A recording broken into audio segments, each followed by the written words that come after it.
Hello, everyone. Yay! I'm so excited for this live.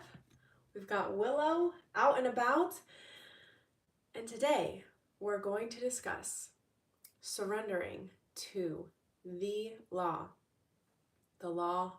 that matters most. You may have heard it as the law of assumption, the law of attraction, whatever you want to call it, but it is a universal law that what you put out, you get back. What is happening internally will happen externally. So let's talk about it. But first, I have a couple of things to show you. So let me show you. Okay, let me adjust this just a little bit. Let's sit here. What do I want to show you first? Okay, this is the first thing I want to show you.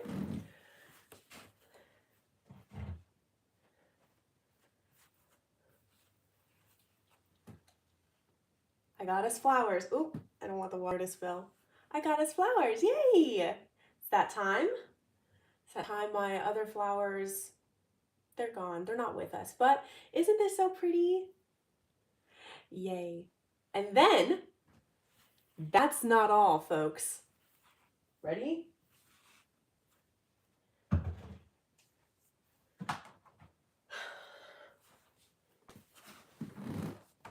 This is my first time buying something like this, so let me pause for effect.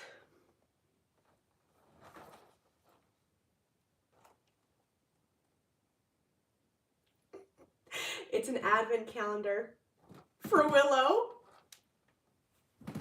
I found it at Trader Joe's. This is my first time getting an advent calendar ever.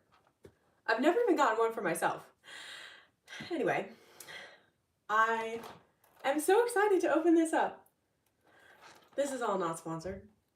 Well, flowers, of course, wouldn't be sponsored, but this little calendar is not sponsored. And we're gonna see how she does, because as you guys saw in the last live, I talked about how she kind of just throws up. She'll just, like, if it's not her regular food, she just throws up. So anyway, whatever. Let's get into the reason why you clicked on this video.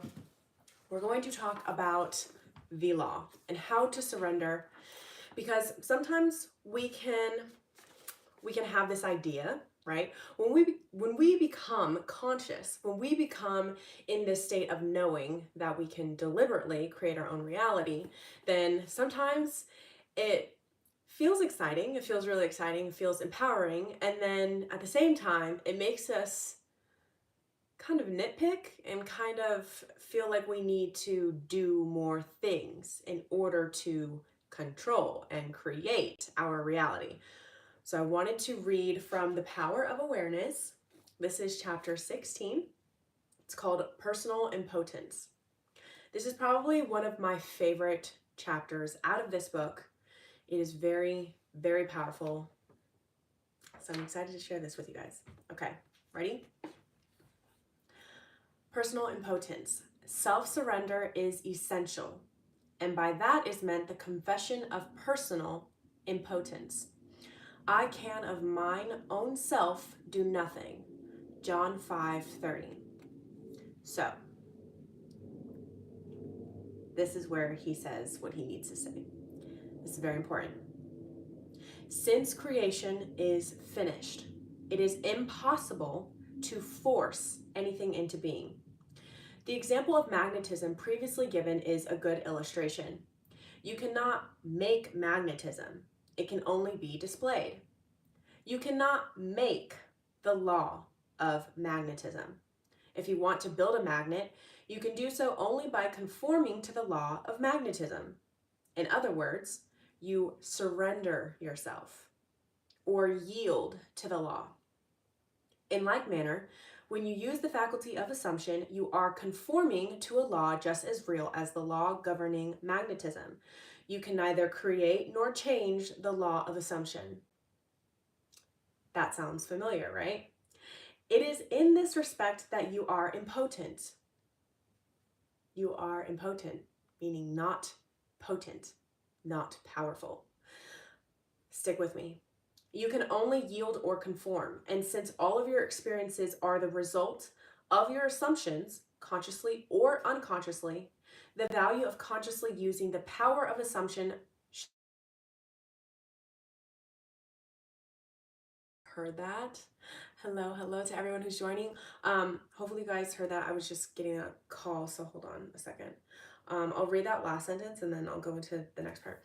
You can only yield or conform, and since all of your experiences are the result of your assumptions, consciously or unconsciously, the value of consciously using the power of assumption surely must be obvious.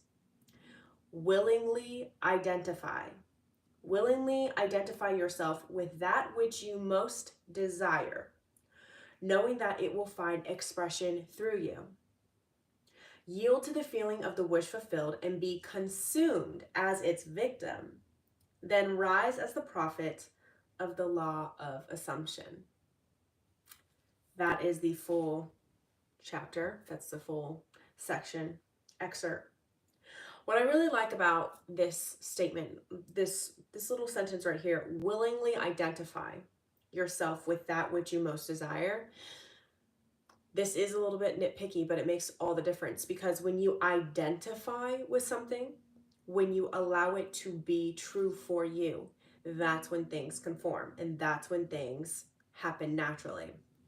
And I was talking about this a lot yesterday, but this idea of surrendering yourself and just naturally getting into a space where things are happening for you, where you're not feeling like you need to force things.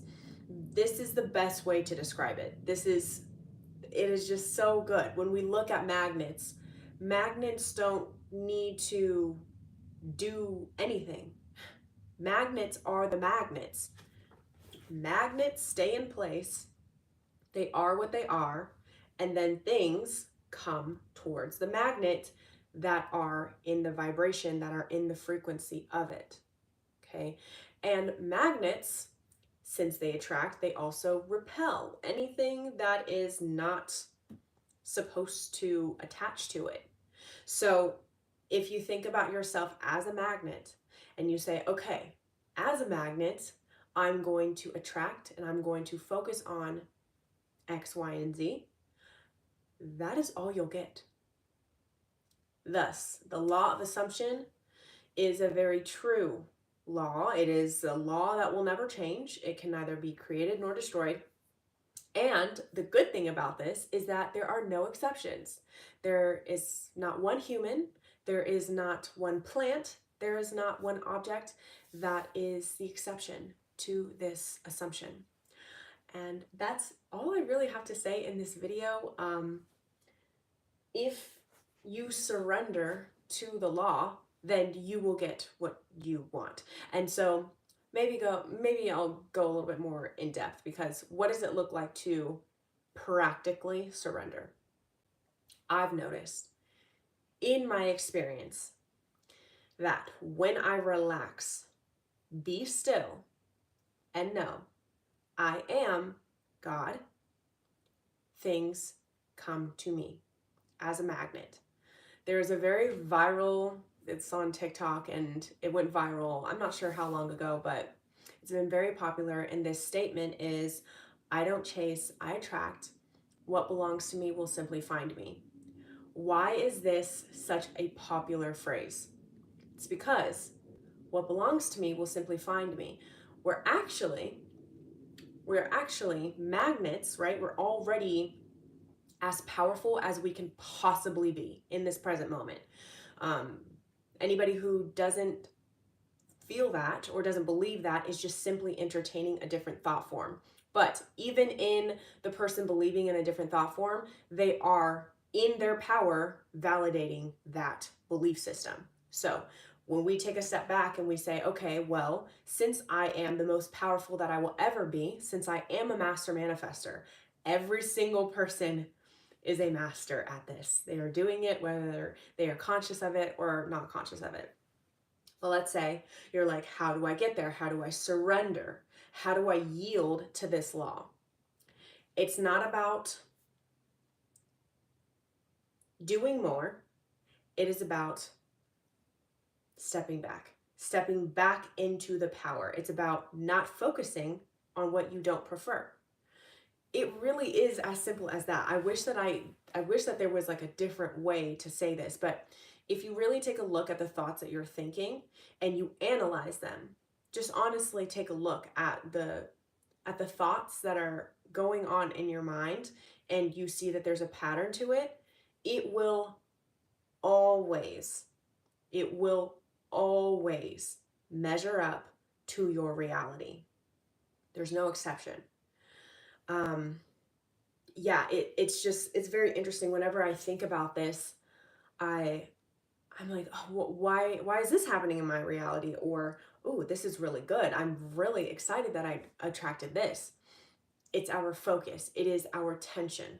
And haven't you ever noticed that two people can be in the same room having the same exact 3D experience, but they are perceiving it so differently?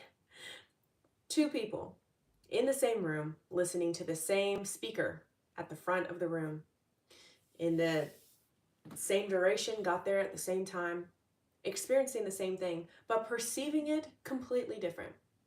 One is having the time of their life, and the other one is thinking about other things, not in the present moment, thinking about the past, thinking about anything that they can.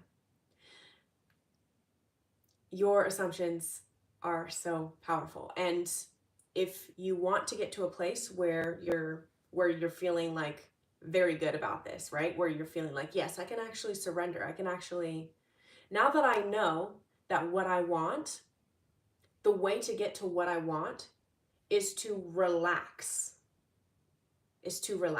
It will always be to relax and to let things come to you.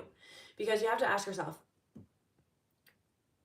if I'm not attracting what I want, then what am I doing? If energy is neither created nor destroyed, and you're not bringing things closer to you, then what do you think is happening? And this is like personal experience. I've thought about this myself. I'm like, if I'm not entertaining the thoughts that I want, what am I doing? What am I actually doing? This is where self-awareness is really, really key. Because if you take a moment and you say, wait a second, I'm not thinking for myself. I'm not thinking that I'm able to accomplish this. So what else is replacing the thoughts? Because energy is neither created nor destroyed. So again, you're going to be thinking no matter what. You're going to be breathing no matter what. You're still going to be functioning no matter what. You're eternal.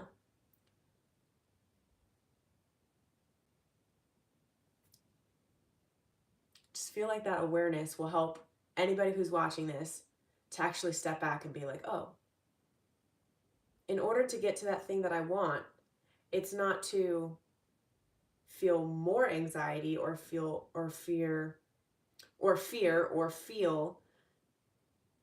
like I can't accomplish it. What if I entertain the thoughts that I am capable and that I am worthy? What would happen? Even if I don't believe it, what would happen? Because if you create your own reality and you are wondering if this works, I want you to think about, oh, this is a great example that just popped into my mind regarding specific people. If you have met someone before and everything was going great, and then somewhere along the line, it was not so great, you have to ask yourself, what happened? What happened in between that time? It was going great. It was lovely. What were the thoughts you were thinking? And now, if it's not so good, right? What are the thoughts that you're thinking? And reverse, right? There's so many, like, not so many, but there's been times in my life where I've met people, whether it be friends or coworkers, whatever the case may be, where initially when I first met them, my first impression was very neutral and even like nonchalant. Like I didn't really care. And they might have had an attitude that day. But then after getting to know them and spending time with that person, it completely shifted. And the dynamic was like, oh, we're best friends now, or we have so much in common. You never know, right? You can always shift the dynamic with anyone. And this can go for any topic in life. That's all I had to say. Thank you so much for watching, and I'm excited for this advent calendar. Period. So this is where I'm gonna start. I don't know if I'm gonna film it though. I probably won't, but just wanted to show you guys. Thank you for tuning in and for watching this live. Hi, Elizabeth. I hope you guys are having a great day. I've got a couple more things going on today, and yeah, just stay healthy and vibrant, and I love you guys. Bye.